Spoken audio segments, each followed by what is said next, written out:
Mm. Good morning, Vashti. How are you today? I am well. Thank you for asking. How are you doing, Miss Virginia? I'm doing well too. Thanks as well. I definitely appreciate you doing the podcast with me today to talk about your care giving journey. As you know, we've started a nonprofit to just really support caregivers. And I think the more that they hear stories from other people, the better it helps them to experience their journey. And we just begin to realize that we're not there out there by ourselves, you know? Right. Mm-hmm. So thank Absolutely. you. Thank you You're for very being to welcome. share your story. Thanks. So tell me a little bit about your caregiving journey. I know you was a caregiver for your mom. Mm-hmm. Yeah, and thank you so much for asking me. I'm so honored to be here. But yeah, I was a caregiver for my mom. Unfortunately, my mom was diagnosed with her second bout of breast cancer. 14 years after her first one. She was a survivor initially, and then this time it came back with a vengeance, it seems. It came back angry. Yeah. So by the time we caught it, unfortunately, it metastasized everywhere. It was in her spine, her liver. At the end of it, she was paralyzed from the waist down. She couldn't talk. She couldn't eat on her own. She was being fed through a tube from her stomach. She had had only one surgery, well, two surgeries, of course, the port for the cancer, but then there was a secondary.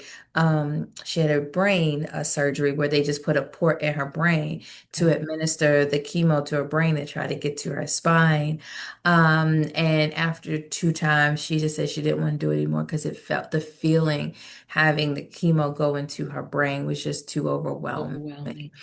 So it started in January, well, kind of November of the year prior. She said she was having some issues with her legs, just some leg weakness. And I was living in Georgia at the time. I'm from Maryland, and my mom was in Maryland. I was living in Georgia. I had just moved to Georgia in that August. So when she said she had gone to the emergency room, my mother was never into going to hospitals ever. So I said, something's up. So I came home in January because she had gone to the ER December. And I said, I'm coming home just to check on her and see what's going on. I never made it back to Georgia. So in January, we took her to the doctor. We actually had to change hospitals because unfortunately, some are just not as caring for the clients as others. So I made the decision to change doctors and to change hospitals because she wasn't given the care that she deserved to have. And by the time we went to the second hospital, they did a biopsy and realized that the breast cancer had came back and it metastasized everywhere. And they gave us about a 3 month, 3 to 4 month time span of when she'd still be with us. So I started my caregiving journey right there. At home and then in the hospital and in the middle of it, this was in 2016. Um, we had a blizzard in Maryland that year. We had a lot of snowfall. So trying to get her to the doctors, with all of the snow and everything, it was not fun. Oh. So we were in the hospital for about 3 months and just being able, honestly, a caregiver is so many things.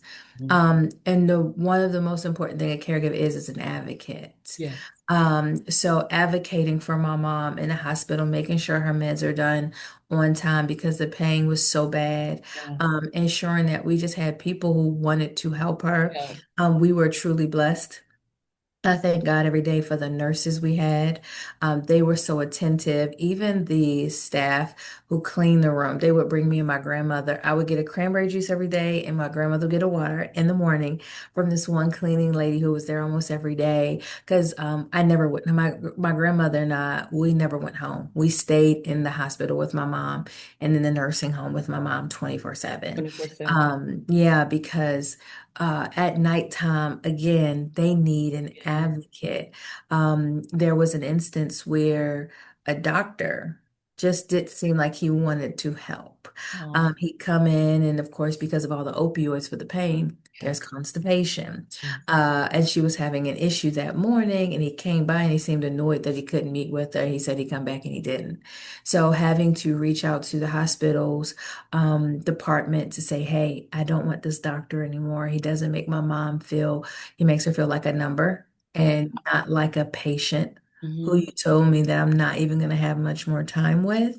Yeah. So being an advocate in that way. way, getting her the doctors who actually want to help. Right. We were really blessed with really good staff.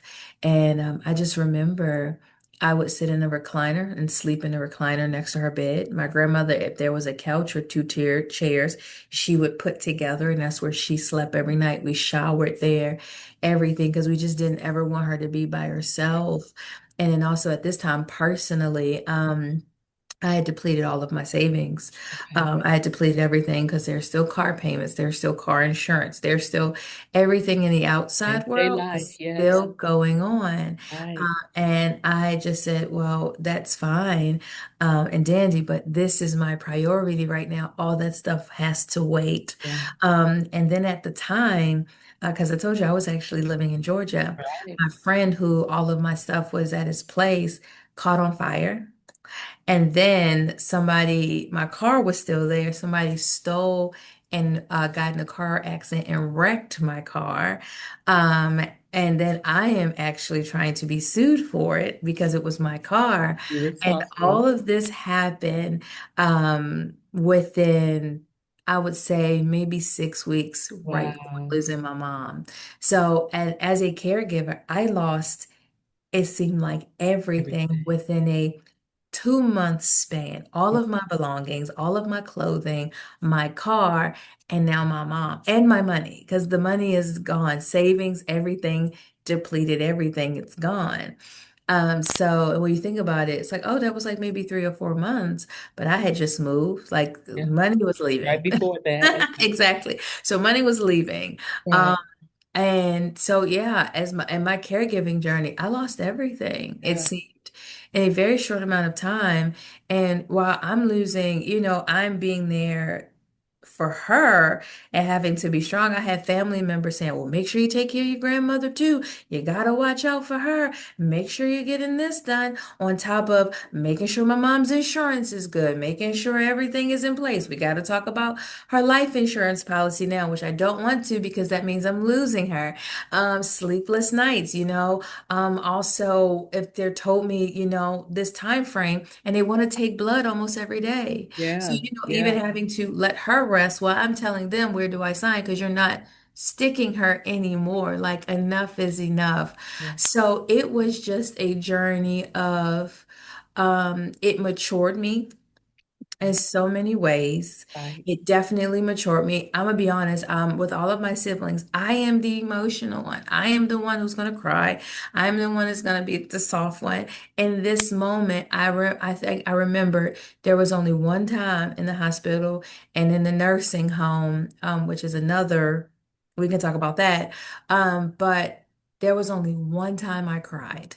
And that's when they thought, everybody thought I was asleep. And the doctors came in there and they let us know about the diagnosis and they let us know kind of about the time frame. Everybody thought I was asleep. And everybody's just talking and kind of goes a little somber. And I'm not making a sound, but my mom knew.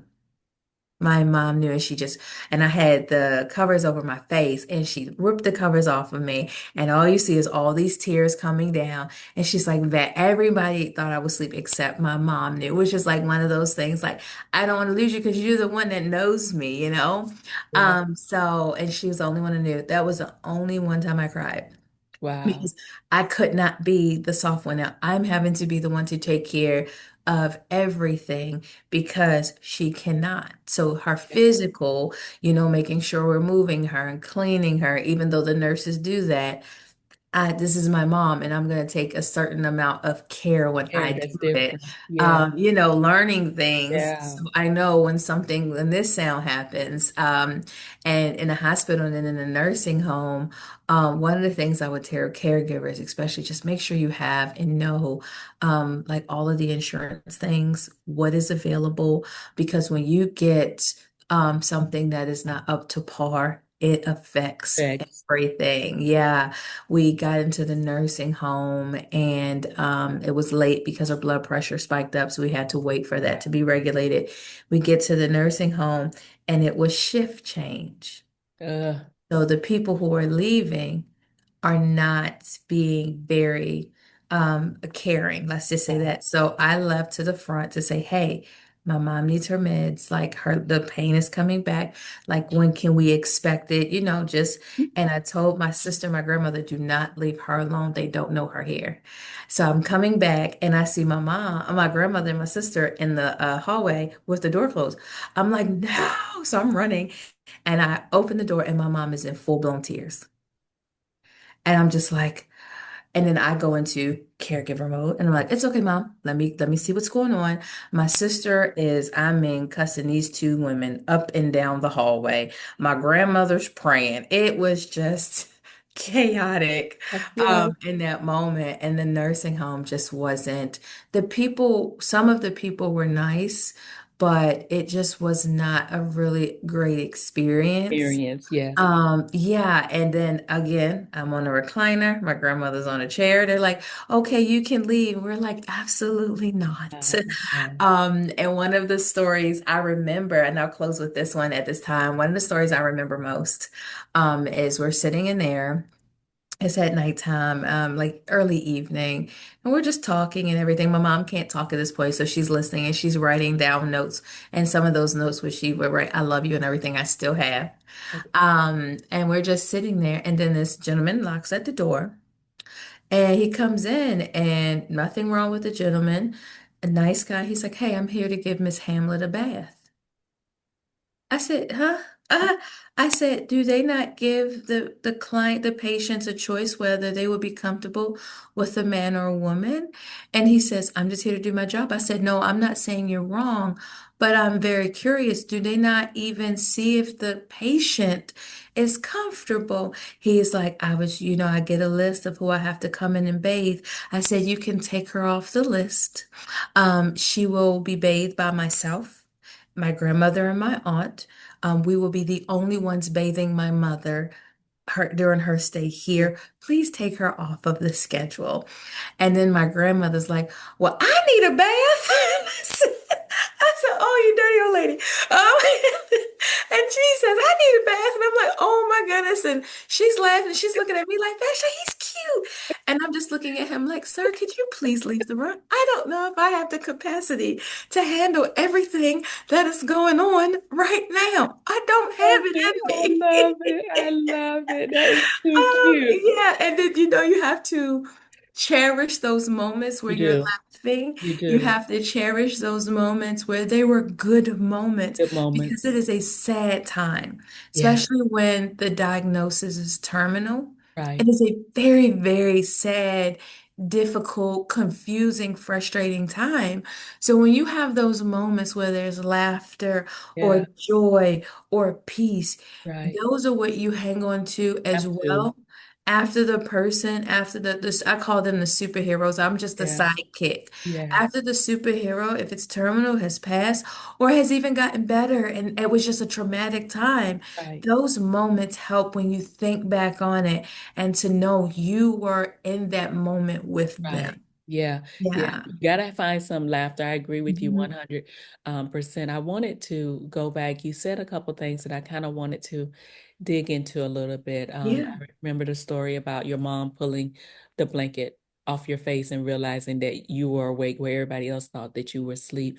Mhm. But you also said there was a period of time where she couldn't talk anymore. How long was she without her voice before she passed away? Maybe about a month, a little over a month. We were playing like a board game because my cousin and her sister, my aunt would come, and in the middle of the game, the voice was gone.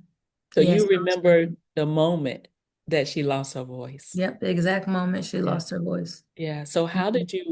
how did you process that? Because one of the big parts about being a caregiver is that we almost begin our grief process unknowingly a lot of times, but we almost start that grief process at the diagnosis because there's always already the beginning of a loss. And Mhm. then here you are, you still have your mom with you physically, but now her voice is gone. So that's another loss. And that's Mhm. another thing to deal with on top of all the other things that you were dealing with. So how do you process that?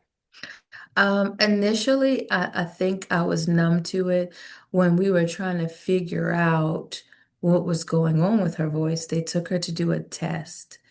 and she had an allergic reaction to whatever they gave her in that test. We didn't know it was an allergic reaction. All we know is she couldn't breathe. And it was like people were running in. And in that moment, I thought I was going to lose her. I thought it was the end right then and there. And again, I can't cry because my grandmother's here, who I'm also caring for while she's caring for her daughter. This was my mommy, but that was her baby girl. Daughter, So I'm yeah. trying to be strong for my grandmother too. So in that moment where I thought I had hope that when we did this test, they're going to figure out and fix it. This whole time I'm having hope that it'll be fixed, you know. Just praying in my faith. So when that happened, I thought I was going to lose her that day, and I didn't. And it just saw it was an allergic reaction, and she was able to rest. At that moment, I didn't have her voice, but I was just grateful I had her because I thought that that was the end.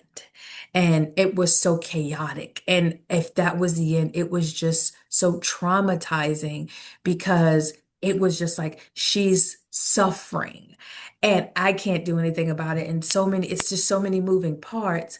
So when everything calmed down, and honestly, I was just grateful that she was still here because I Yeah. didn't know if I was going to lose her that day. So let's talk about that a little bit. Let's talk Mhm. about how do we find the peace and the joy and the value and the blessings Mhm. in those small things. Like she lost her voice, but God gave you one more month with her. Mhm. So like how do we figure out, okay, I'll take the month with her Yeah. and I'll let go of the voice. Yeah, yeah, yeah. How do we do that in the middle of all of All this? that. I would say I found the appreciation for it after the fact. Okay. In the moment, Okay. I did not give myself time. And I Wow. don't know if this is the healthiest way, but just in my journey, I did not give myself time because she still needed caring for. Care. So I think in those moments, because with my mom, she slept a lot during the day, then she was up at night. Night. So we're exhausted, my grandmother and I, but I would just do things that would make precious moments. Okay. So I would put like one of my mom's favorite songs on, even though she couldn't sit up on her own, she would grab my grandmother's pockets to hold herself up. And then she's dancing. My grandmother's doing this dance, which I'm like, this is hilarious. So I would try to create moments that did not make us just dwell on what just happened. And then I would also have those intimate moments with my mom where my grandmother may be resting and she's just showing her appreciation that I'm right there. Yeah. Um, it's those moments in it. I think and I think sometimes it could be unrealistic to think that we could just like, oh, this is how you fix it in the moment. In the moment, there's so many things going on. But then when you have those still moments, creating spaces in those moments that I won't say overshadow what happened, but it just gives you a break from Break from what it. happened. And then in this moment, it's so precious just to be loved by her, to be appreciated, and to show her my love and appreciation for just being my mom and just being present, fully present in the moment. Because we're fully present in the moments that are chaotic and traumatizing. Being fully present in the moments where it's precious. Hmm. Okay. Clarify that for me. Elaborate on that a little bit. Because when you're having those moments, you could be thinking about, oh, but this just happened and I'm still losing her, or anything like that. But when we're having those moments where it was just she and I, and then she couldn't talk, but she's writing notes, all I'm doing is loving her in that moment.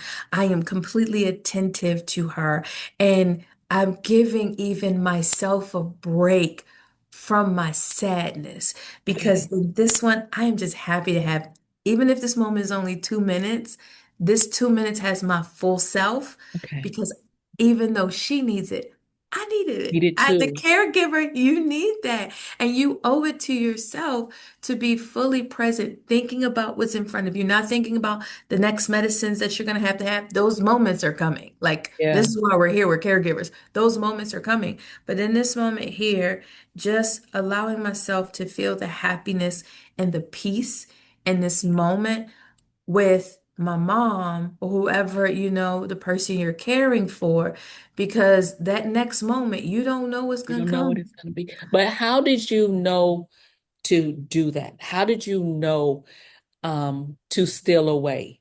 How did you? I don't even think I knew. I just Okay. think it was, I don't think I really knew that I had it. I just know in this moment, I just needed it. And I don't know if she knew I needed it, and that's why she did it. Because we have to think about the people we're caregiving for, and depending on how the severity of their condition, they see you too. And again, this in this situation, this was my mommy. She was still my mommy. Even though she's the one who needs me, she's still my mommy and she's still mommying me in the Even best through? way that she can. Yeah. So in those moments, and then you realize, again, depending on the relationship that you have, Mhm. the things that worked for you guys in the past, you're still those people. It's still those people. So I think in those moments, it was allowing her to mommy me because I needed my mommy. Like my mom is the one that jumped to my defense. Like I was the emotional one. My mom was hardcore. Yeah. Anybody mess with my baby, I'm coming. So in that moment, it was just like my mommy was being my mommy, trying to shield me or comfort me from the things that were going on. And I allowed her to be that because I needed that, even if it was Wow. only for 2 minutes. I just Right. needed my mommy. And I think even as the person who was sick, she even crafted some of those moments, knowing her daughter was strong, being strong in ways that she never had to be strong before. Wow. That's very interesting. And I truly, truly appreciate you for sharing your story and your journey with your mom, even some of the personal things that you have shared. I'm wondering, like, I keep asking you, how did you know? And your response is, I didn't know. And I can feel that because I know that post caregiving for my sister, when I look back and I reflect, I see things now that I didn't see then. Hmm. But I'm thankful for those moments that we had, the laughter that we had. And I'm just wondering,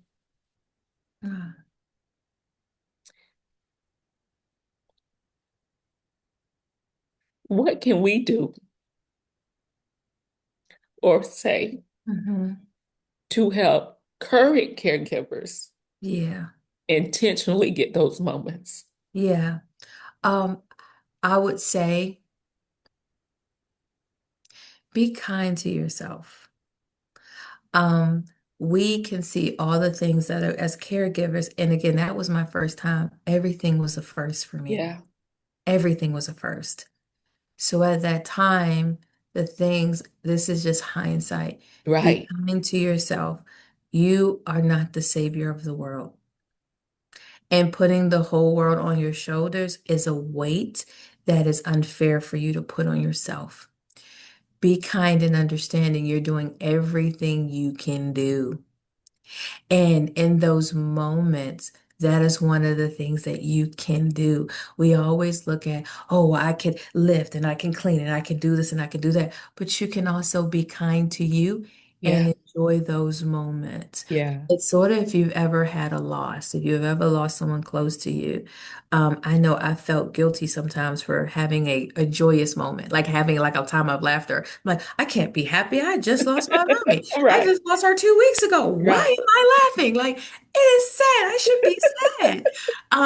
But one of the things you said in understanding grief comes in stages, and no one's grief looks like the other The other person. I have person. siblings. I was the one there every day. My siblings were not. We all grieved in different ways. Yes. And coming up to this, we didn't understand each other's grief. Right, 'Cause again, this was a first for all of us. We had lost my father, but it was quick. There was nothing like caregiving. right. So in that moment, understanding to be kind to yourself and understanding grief looks different. So if you are a crier or if you're the strong one and now you're crying, it's grief. If you're a crier and you're now the strong one, it's grief. If you need to go and watch a comedy show because you have to laugh because it's too much sorrow, it's allow yourself to grieve, and that's what's healthy for you, You. and understanding that no way, it's not wrong. Yeah. Be kind to yourself. Have those moments. If you need to go away, one night I was my friend, she's like, "Listen, you got to get out this hospital." So my sister and my cousin came to stay with my grandmother and my mom. And I got out and I felt guilty. And I'm just like, I wanted to be back, but I said, okay, I didn't know my friend kept being so intentional. Be here with me. Like, you need this. Now, by the end of the night, when everything was said and done, I made my way back to the hospital. I made my way back to that recliner. And I said, I'm happy I had those few hours, but this is where I want to be. But those few hours were so important, and to allow people to be kind to To you. you. Yes, allow people to be kind. Yeah, man, I really like that. I want us to wrap up here because I think this is a really good message. And if you're Mhm. a caregiver and you're listening to us, I really hope that you take heed to what Vasti said and be kind to yourself and Mhm. give yourself that space to be kind to yourself. You're going to really appreciate those memories later on, that those Absolutely. times and those moments that you allowed yourself to slow down, those moments that you allowed yourself to take care of yourself. And Vashti, especially with you saying your friend, I had a lot of friends that sometimes they would just come and sit at the house with me. Hmm. It was, and that was enough. Just sit and talk with me long enough, and that was enough. And I would encourage our audience to do that same thing. You have friends, you have family, you have people that love you, that care for you. Allow them to be there for you as well. A real good friend of mine put it this way. She said, don't block other people's blessings. When they're trying to be there for you, they're trying to bless you. And they're trying to bless you because they've been blessed. And it's a blessing to bless. Yes. Don't block their blessing by not allowing them to be there for you. So again, Vasti, thank you so much for being here with me today, for sharing your story. And I know we just only touched like the tip of the iceberg because there's so many layers to caregiving. But I hope you all as an audience was enriched by this conversation with Vasti as I have been. Thank you all for listening. And again, be kind to yourself.